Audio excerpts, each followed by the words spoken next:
మీ నాయకుడికి నమ్మకం లేదు తిరుపతి వెంకటేశ్వర స్వామి మీద మాకు తెలుసు. మీ నాయకుడు తిరుపతికి వెళ్ళడు మాకు తెలుసు. వెళ్ళే మేమున్నాం.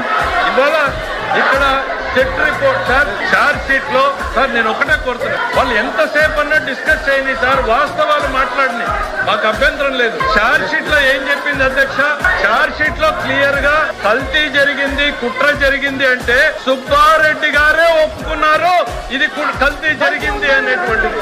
కానీ ఈ సభ్యుడు ఇక్కడ ఏదో జరగలేదు అనేటువంటి ప్రయత్నం. వాస్తవాలు కళ్ళ ముందు ఉన్నాయి. దయచేసి సబ్జెక్ట్ లో మీకు ఏముంటే అవి చెప్పండి, అంతేగాని భక్తుల మనోభావాల్ని దెబ్బతీసే ప్రయత్నం చెయ్యొద్దు. సవినయంగా కోరుతున్నాను. మీ నాయకుడికి తిరుమల తిరుపతి వెంకటేశ్వర స్వామి మీద నమ్మకం లేదు, ఆ విధంగా ఆయన అఫిడవిట్ సంతకం పెట్టమంటే పెట్టలేదు. కానీ అట్లనే భక్తుల మనోభావాల్ని దెబ్బతీసే ప్రయత్నం మీ మాటల్లో చెయ్యొద్దు అనేటువంటిది నేను విజ్ఞప్తి చేస్తా ఉన్నాను.